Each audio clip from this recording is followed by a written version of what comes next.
Craig Kaviar has been crafting exquisite classical metalwork from his forge in Louisville, Kentucky for 4 decades. He produces works in iron, copper, and bronze, serving both public spaces and private residences in and around Louisville. His artistry has garnered attention in notable publications such as Southern Accents, American Crafts, and Arts Across Kentucky, as well as on HGTV's Modern Masters. Kaviar's work has been showcased in the U.S. Pavilion during the World's Fair in Japan. He has received accolades from prestigious organizations, including the American Institute of Architects, the American Society of Landscape Architects, and Niche Craft. When I think of Craig's work, I am transfixed by the magical shapes that entice the eye to follow the graceful lines melded with the function of the object. He is a magician who can transform hard materials into soft forms. And with that, I say, welcome, Craig.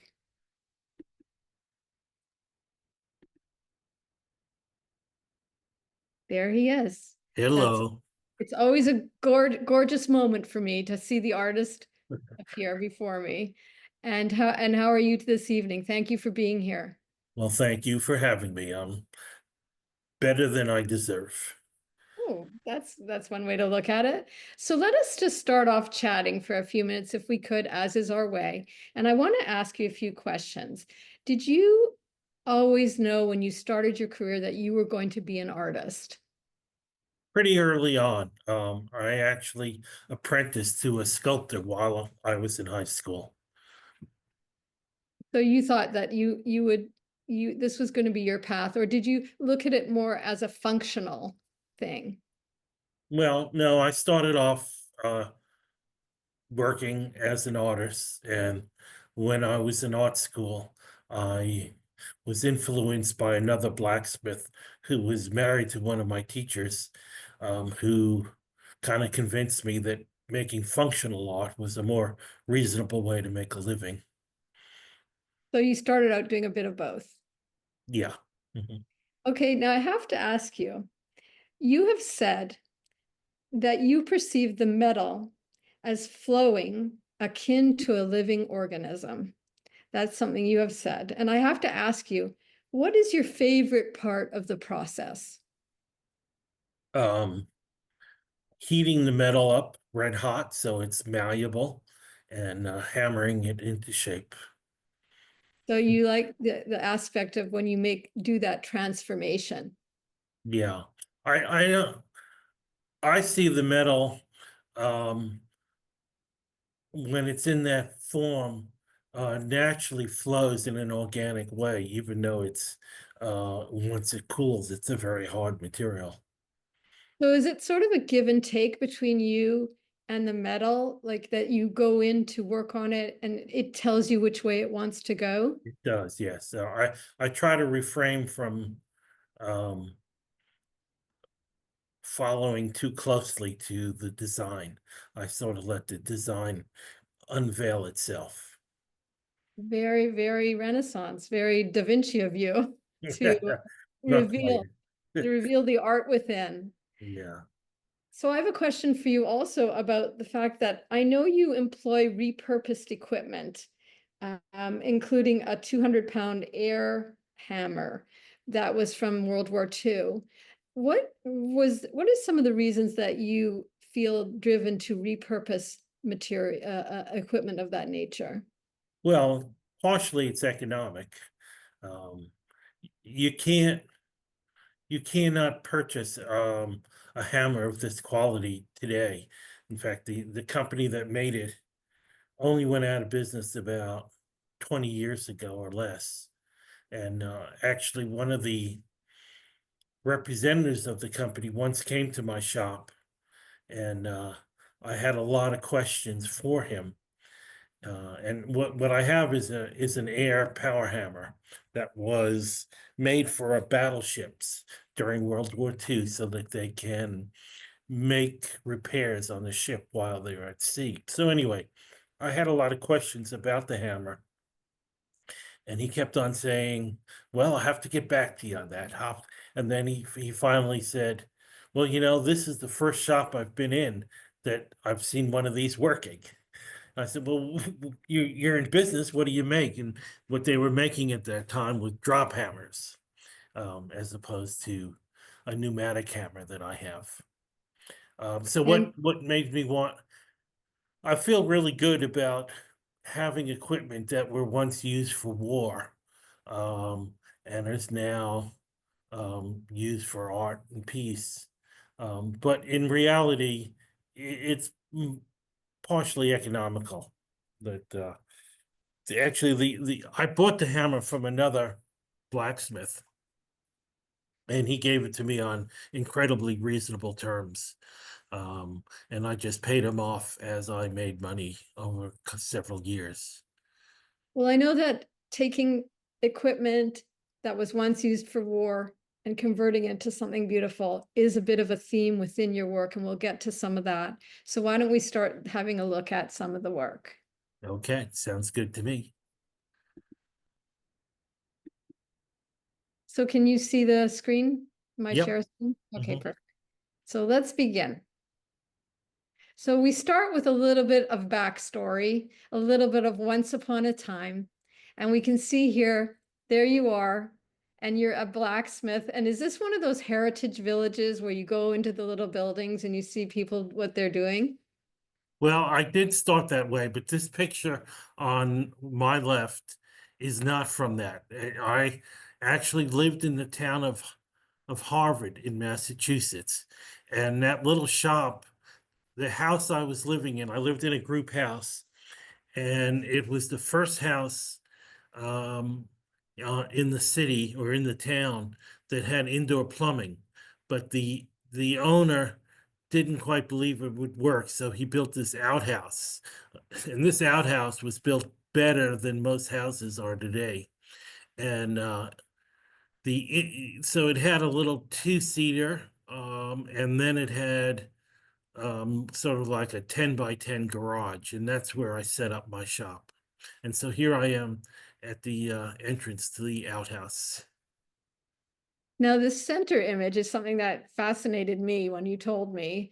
So tell everyone what we're showing here.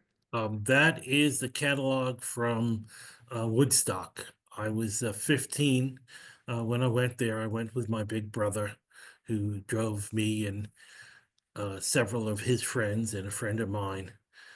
So we got to experience the love and peace of Woodstock.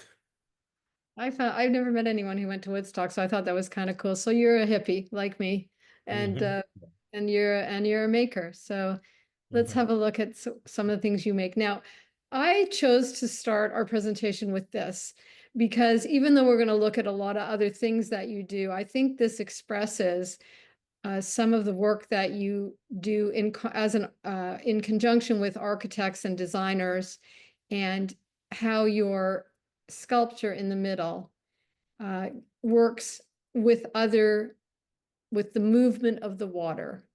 Did the sculpture come first, or did the design of the fountain come first? I Well, this was a community hospital, and they hired an artist consultant, and this was in Kentucky, in Western Kentucky, and they particularly wanted Kentucky artists to make the artwork. And this hospital has is like a museum. It just is full of artwork, and at least half of it are from Kentucky artists. So the local museum was familiar with my work. I had exhibited there, and so they asked me to submit some of the pieces. And there was um, a nursing tree that I had made for a nursing home a few years before, and they picked that out as they wanted something along those lines. And after I got the commission, they said, "Oh, we're going to put it in the fountain." So those are the two pictures. The one on the left is the nursing tree. So you have it has like a stump with a tree growing out of it, and then it has little pods of seeds. So the one on the right is made out of copper and bronze, And when they told me they were going to stick it in the fountain, I decided to make it out of copper and bronze. It really wasn't originally going to be that way. So this is the actual one that is in the middle of the Yeah, yeah. yeah. A lot of times I take my work and I put it on a little hill and get actually I use a city park, and I get the sky behind it and it shows it off quite well. Well, I think the branches of it really lend itself to the arc of the water that we saw. And Yeah, it really it works very well together. So this piece is showing the sinuous line that you used. And is this menorah, was this commissioned by that temple?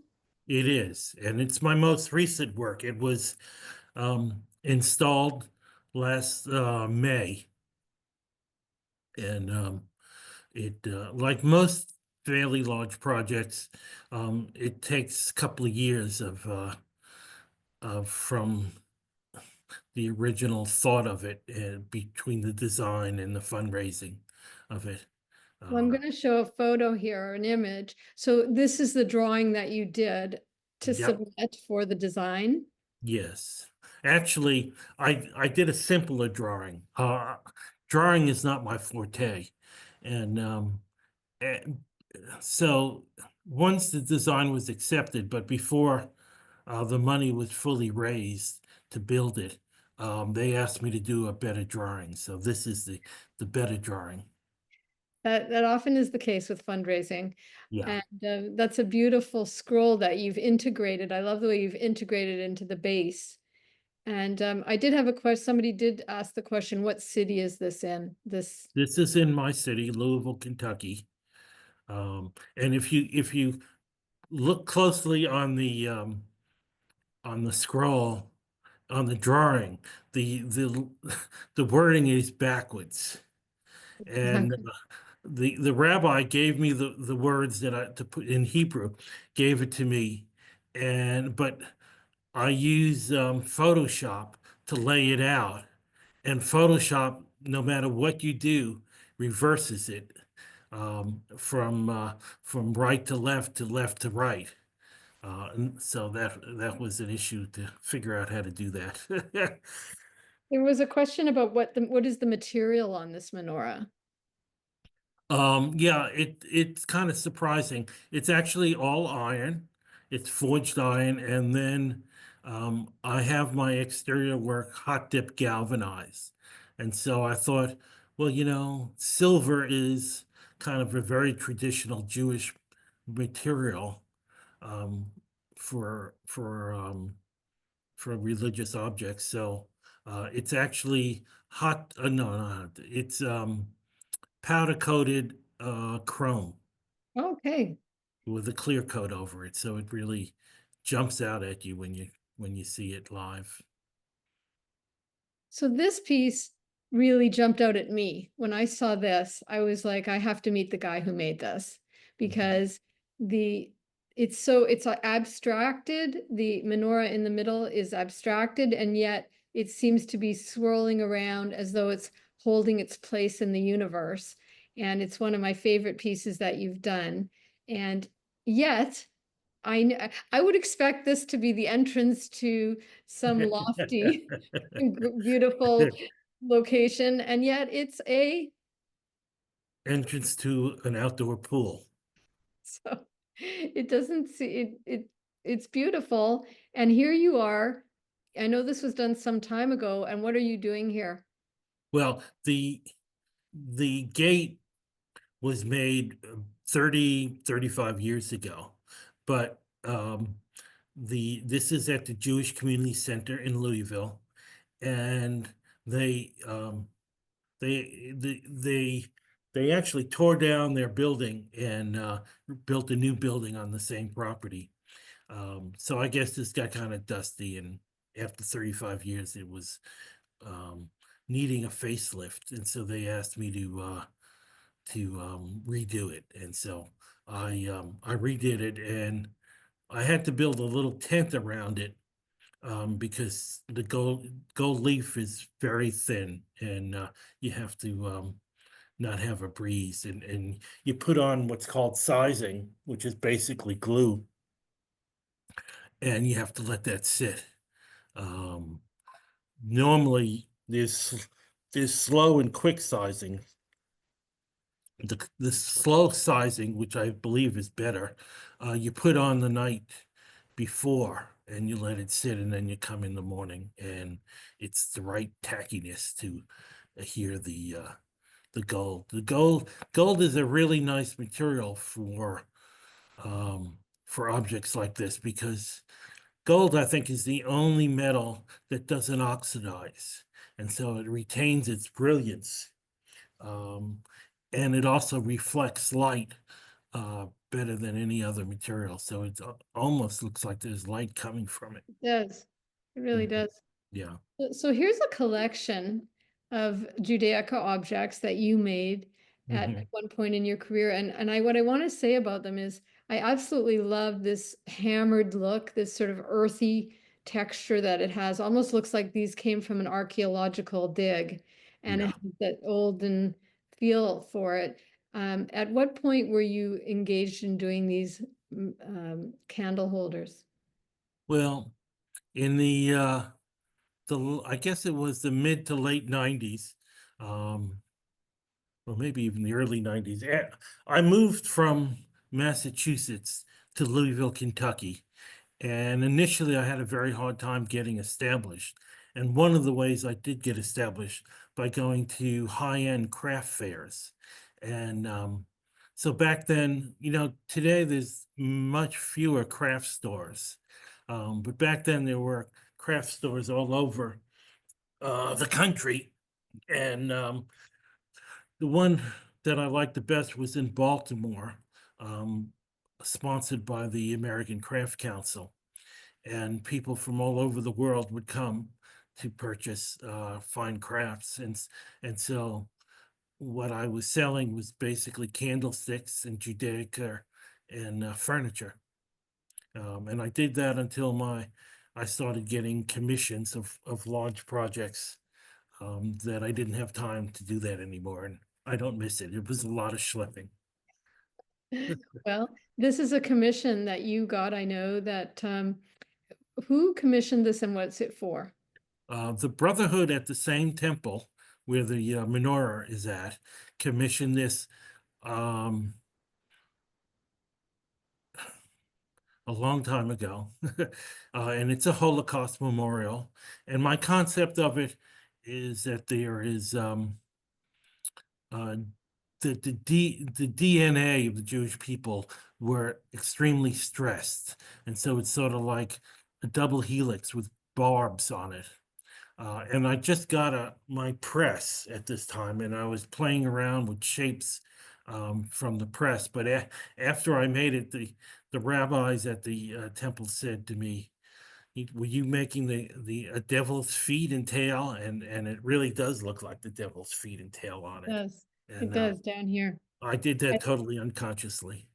Well, it's one of the things I love about your work is you get such beautiful sinewy forms here, and then you come down here and there's this very chunky contrast to it. So the upper part looks like it's floating away, but it's very anchored at the bottom.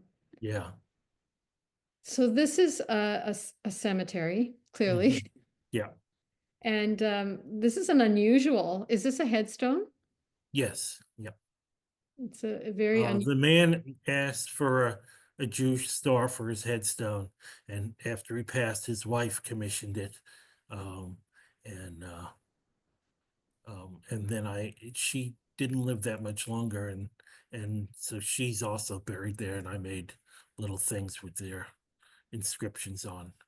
Well, it's very beautiful and looks Mhm. like it's rising also. And Yeah. that it Yeah. has this ivy around it. So it's like life sort of entwined with this sort of Judaic mission and message. So it's very beautiful. So here's Mhm. some more Judaica that you've done. Mhm. What, what is the one, what is this one on the left? That is it's not actually Judaica. It was a commission from a medical school for surgeons. And one of the old-time grads organized it, and it has the names on the leaves of all the students who has passed through that surgery program, and then the plaques on it has the professors that Oh, taught there. and what is this item on the right? Is this an eternal light? It is an eternal light, and that's from the chapel at Jewish Hospital in Louisville. And someone stole the eternal light. Yeah. Um, the bottom portion actually was existing, and so obviously you have a Jewish star, and inside is lined with gold leaf, so it has the you can see I like gold leaf, and it has this subtle glow coming from it. And now we're going to turn to some work that is not necessarily Judaic, but is nevertheless spiritual. And some of the work that you've done, large scale, small scale. Tell us about the animal sanctuary. Well, this is a private animal sanctuary in Oldham County, just a short drive from Louisville. It is a converted horse farm. I had done work for the owners, and when they decided to convert it to an animal sanctuary, they approached me. This is probably my longest term project. Uh, and the center arch of it was actually completed during the pandemic. Um, and you can see, if you close in on it, you can see there's quite a few animals that I forged out of copper on it. And it was sort of painstaking, but a real pleasure. All my employees had left because of the pandemic. And so I had sometimes it's very hectic when you have employees to concentrate on details. So I was able to concentrate. It took a whole year for the arch, and then 6 months for each side of it. It's incredible. These animals that you've got here are in foreshortened view, so you really they're not 3D in the sense that they don't go backwards, but Yeah. they give the effect of it, and this is very beautiful. What's the material this is made out of? Because it's glowing like it's copper. Well, it is copper and bronze, and this is how it's lit up at night. It's very beautiful. Mhm. So now we go to now this is a little confusing because I've got three images, one on top of the other, because the way this piece is positioned, it's a little bit difficult to get it free of the building. But what is the name of this piece here? An apple a day. I conceive it as an old time apple tree. The apples are bronze, and the tree itself is forged stainless steel. And this is at the entrance to a hospital um, complex. Across the street from it, there's a beautiful stained glass window that another artist had made. Um, so it stands, I believe, about 28 feet tall. And what you see on the right there, um, we were afraid that you have a sloping limestone wall that goes up behind it, and we were afraid children would want to climb up on that wall. So I made what looks like a branch that had fallen off. In fact, I have a friend who's a photographer who went to photograph it for me, and he called me up and said, part of it has fallen down. Oh no, it's really a fallen branch. Yeah, What are the apples made of on this? copper. Copper. It's absolutely beautiful. And really, again, the magic of these lines and how free form they are leads me to ask you how much of this is planned, pre-planned, and how much is you just working with the material and following your spirit there? I'd say 40% is pre-planned, and 60% of the work is letting the metal flow the way I think it ought to, or it tells me how it wants to flow. It's so beautiful, and that leads us to some sculpture that you've Yeah. done. And the reason I want to show this is that there's a particular process that you've developed to skin these. Mhm. What is it that you do here?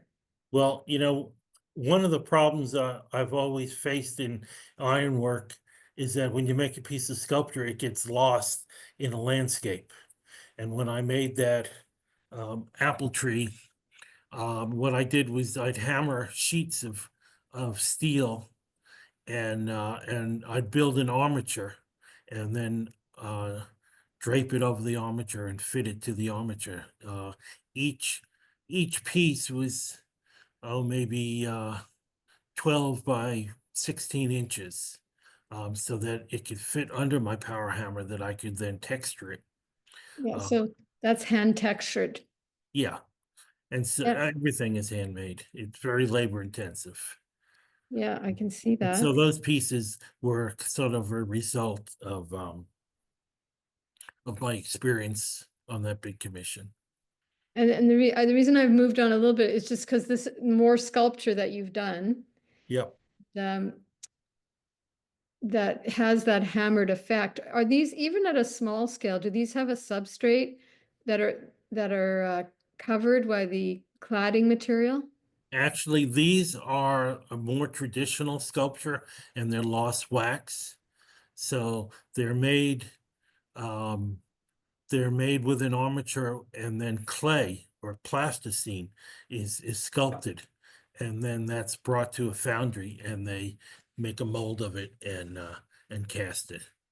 And then I Okay, get it back, and I clean up the casting and patina it. they're very beautiful. Um, was this was this challenging for you in copying a natural form like this, trying to get it right? Yeah, it was. It was a good challenge. So now we're going to come into some of your architectural work that you've done in facilities and in homes because they're just breathtaking and people have to see this. So tell us about this grand staircase. This is a staircase from a prominent uh, resident of Louisville, and the designer brought me in, and the house backs up onto a stream and a wooded area, and it had a series of windows, and it was very beautiful. But when you went in the front entrance, the staircase totally blocked that. And so when they asked me to make a handrail for that staircase, I were able to convince them to redo the whole staircase, which they went for. And so um, it was a real pleasure to create it. And it's really it's a sculpture. I mean, it's a work of art. I mean, Yes, this is and this is one of the beauties of your work, which is it's utilitarian, but it's also so much more. I mean, it's actually a work of art so that you can engage with it. You can transition through it from the wide entry, narrowing as it goes up, sort of from a public space up to a private space. yeah. And And it it, was all the pieces were forged in my shop, but we set up a little shop in the house and welded it and spent quite some time in the house assembling it. so these pieces aren't necessarily in that home, correct? That's correct. But they're The- just giving, These yes. pieces um, are in a different home.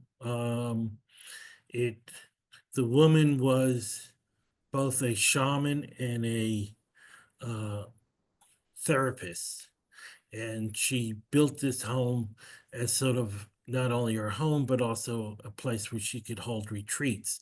Unfortunately, when she started it, she was in remission for cancer, and she passed away just prior to the house being finished. And she left it in a trust um, for people to use. It's just so magical and so whimsical up here. And just the way you've integrated the supports, but they don't look like supports. Yeah, I would say this is among the nicest house that I've done. And these are a few more, but Yeah, not, I do a lot of handrails in Louisville. Um, and people seem to like them. they're not handrails, they're showstoppers. They're sculptures, yeah. So this is an interesting facility. Where is this? This is not far from Louisville, just north of Louisville. It was the home, it's kind of a second home and resort built for the owner of Texas Roadhouse. And he was from Louisville. He's since passed away. But the same people um, that built this home built that other one that you from the therapist woman. So we did this first, and then sort of in mass we moved on to the next house. This one reminds me of the distillery that you did. I believe these are pictures from that, correct? Yes, this when I first came to Louisville, I was commissioned by a major distillery or Brown Forman, which actually owns quite a few distilleries. And for many years, I had a commission from the distillery itself or from some of the main people in it. So this is an entrance to a walking tunnel under a very busy road. The main campus is divided by what's called Dixie Highway. And they actually had asked several artists ahead of me to make something for this entryway.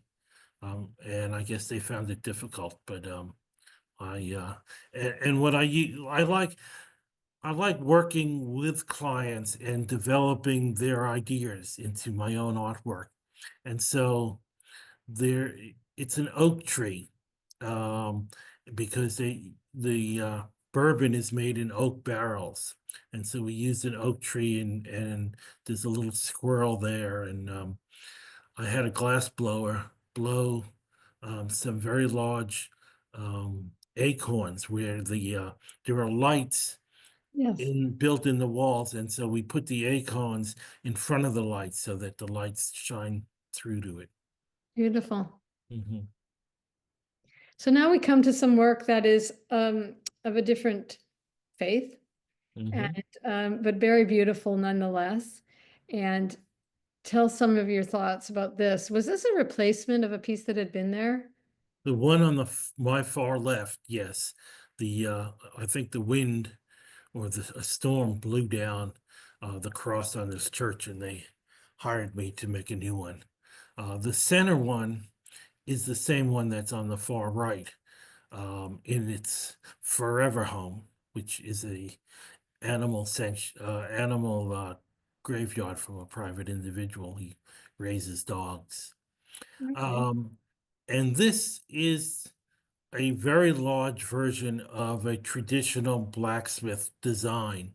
And it's hard to explain, but it's cut out of one piece and unfolded that gives it that unique shape. It's sort of the way the metal is sort of oh, I forget with um goes into various dimensions. Well, it's got a very medieval look. So if it's Hmm. a traditional blacksmith design, that kind of explains it a bit, that it Uh, might be a design used for centuries. hmm. So now we go into some interesting interior work. Hmm. And you have these very tall candlesticks here and also a wall sconce. As a designer, I once had a client refer to these as scones. She wanted some of these Uh-huh. scones. Yeah. Yeah. I know that Yeah. it's a sconce, but it leads me into a conversation with you about some of your influences. And when I looked at this very skinny, tall, but functional object, I was reminded of Giacometti, and you and I talked about that, that this Mhm. artist is someone who inspired you, yes? Yes, yep, very much so. The when you say Giacometti, there are actually two brothers, one of whom primarily did furniture, and the other one did those tall figurine-like sculptures. And you can definitely see here. So here's the brother's work that I'm showing here on the right. That would be, I think that was Diego. And Mhm. and now we're going to go look at some of your work, and you can definitely see the influence. Oh, yeah. So this is still in the church, correct? Yeah, this is a baptismal font on the left in a Catholic church in town here in J-Town they call it, and so the boulders in there actually came from the site. They commissioned me as they were building uh, the church, and unfortunately, people have, despite the plants around it, people who weren't paying attention were accidentally stepping into the font, not intentional. They actually commissioned me not that long ago to extend the the design like 3/4 of the way around to keep people from walking in. And the piece on the right obviously is what they use for holy water. It's very inspiring to see these organic forms, and it really elevates it beyond a piece of just a regular piece of furniture. And in looking at some of your other pieces, I mean, Mhm. this is just stunning. Where is this piece located? The one on the well, both those pieces were bought by Brown Forman that I referred to earlier. The one on the left, I believe they shipped out to a winery they own in California. Um, and the one on the right, they put in they have a sculpture garden. The Brown Forman has a wonderful art collection. Um, and the woman in charge of it um, uh, was purchased both these items from me. Because again, there's that Giacometti influence on here. Yeah, And I guess very I want much to so. ask you, I want to ask you, what about his work attracted you? What is it? I You don't got a know. word for it? Um, I guess the organicness of it, and it has a very both playful and earthy feel to it. And it very much, very, very well said there. So now we're looking at some more. Is this what is this another, That's a bird bath. that's a pretty fancy bird bath. It is a fancy bird bath, and the one on the right is also a bird bath. This one here. And What is the material here? um, the basin is copper, and the everything else is actually iron with a copper powder coating on it. And who does the glass for you? Do you have this custom made, or do you work around something that you have? Well, the one on the left was custom made. The company that made those for me, that's called Slump Glass, and there is a very large glass fabricator. They since have moved a little bit away. I still deal with them.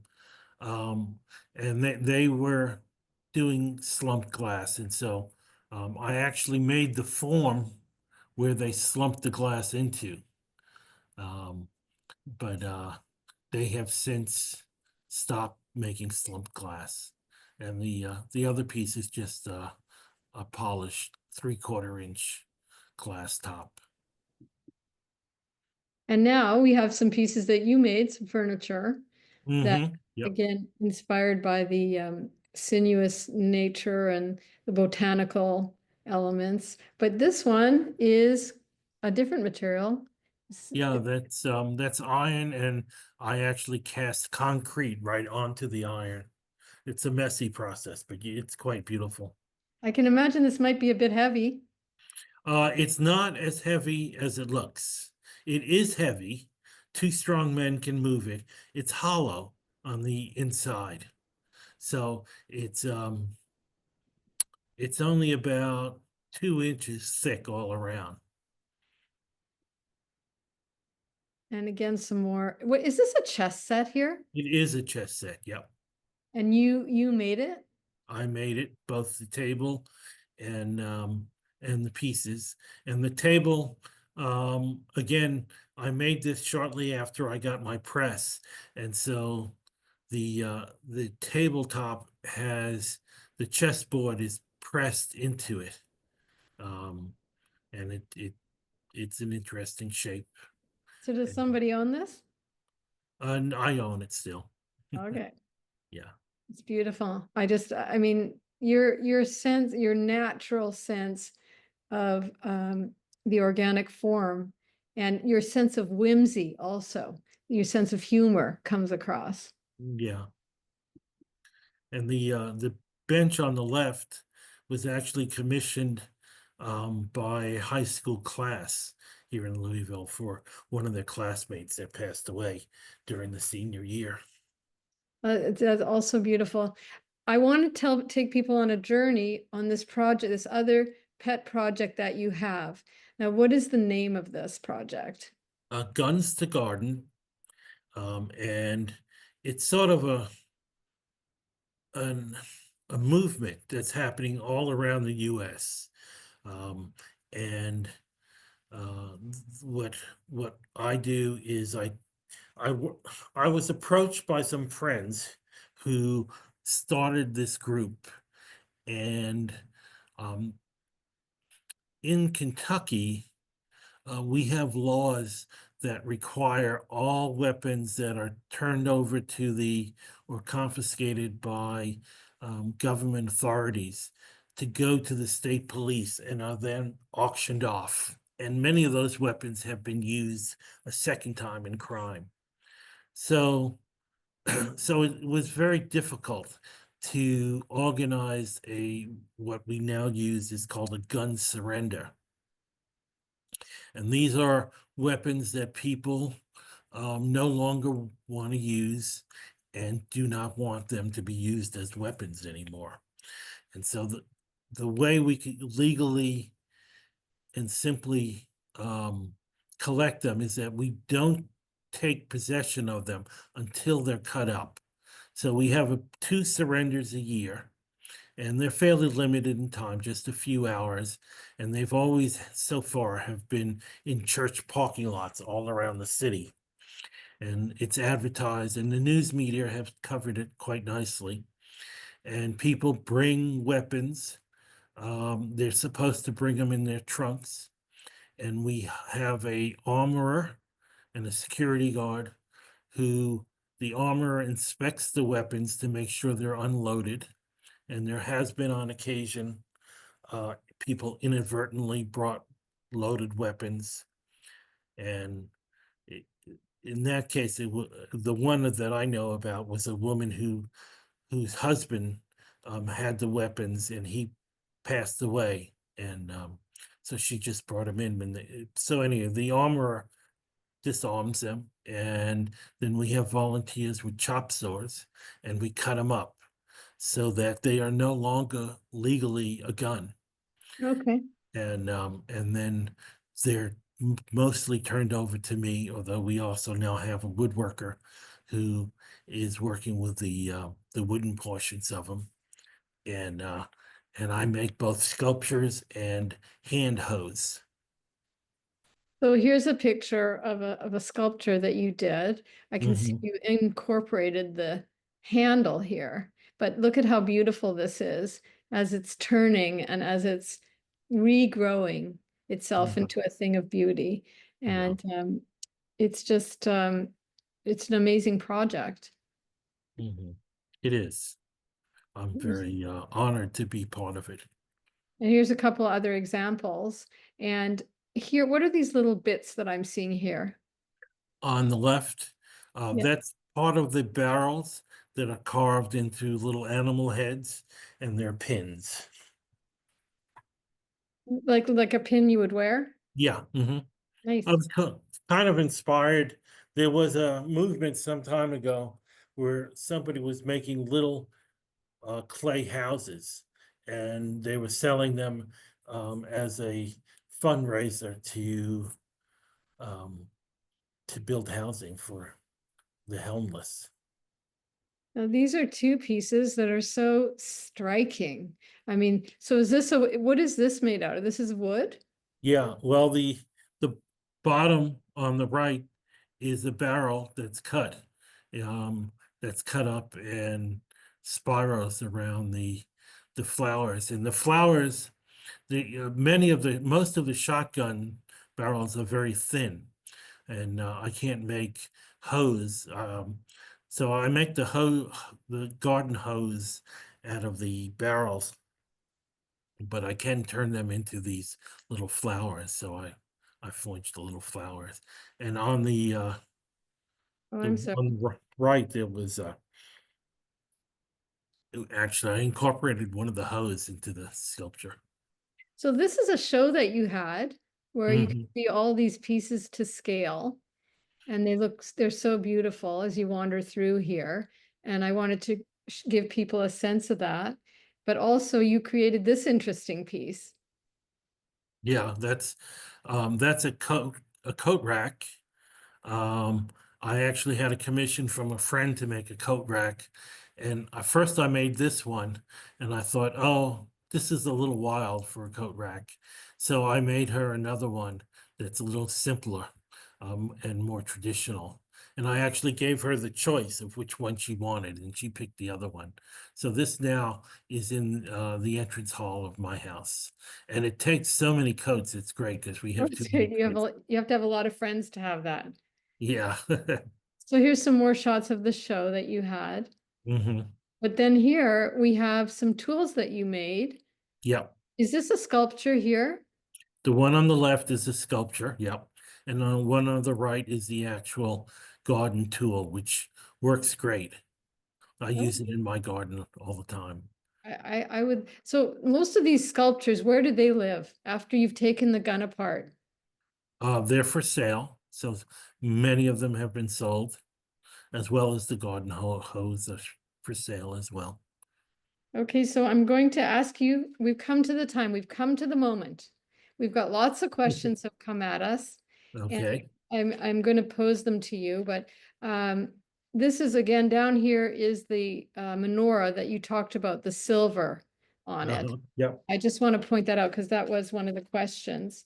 But let me go to some of these questions here. There's a lot. One question is, can you tell us about the kind of equipment you use to shape the metal?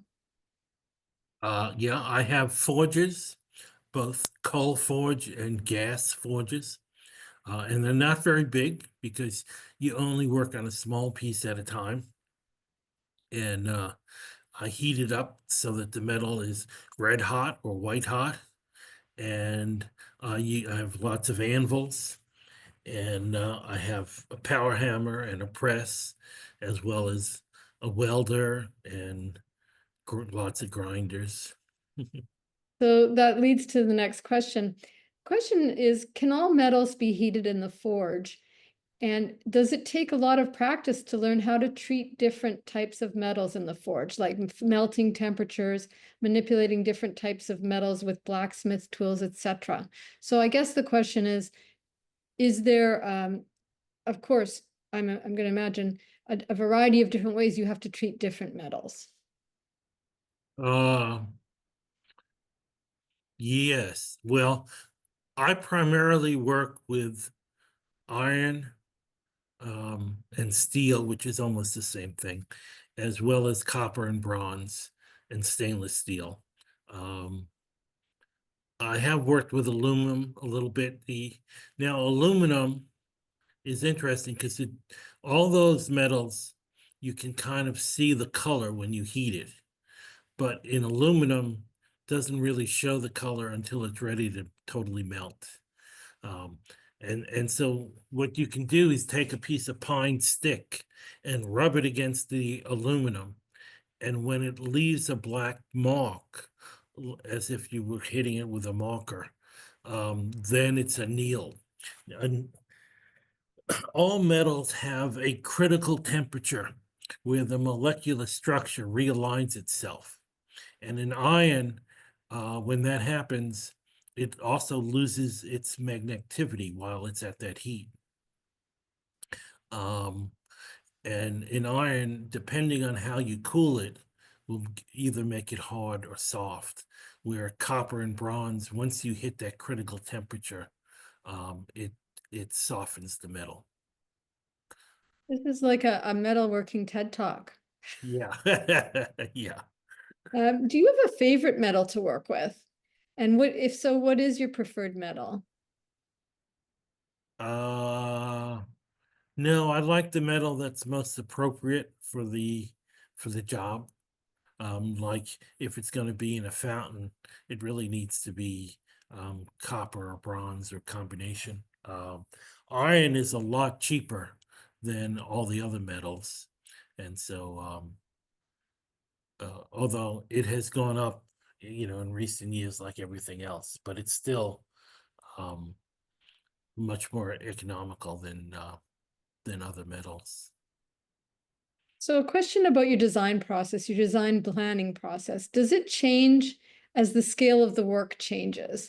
In other words, are there some things you just start off and you know what you're making, or must you do a lot of pre-planning based on the scale?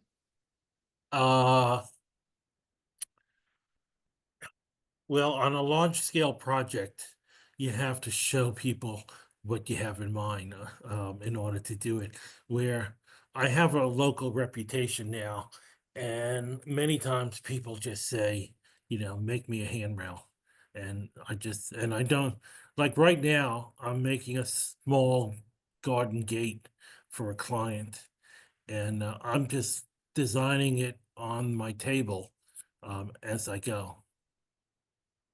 So Okay, so they didn't ask for a design, and I prefer it that way. it's very intuitive. Yeah.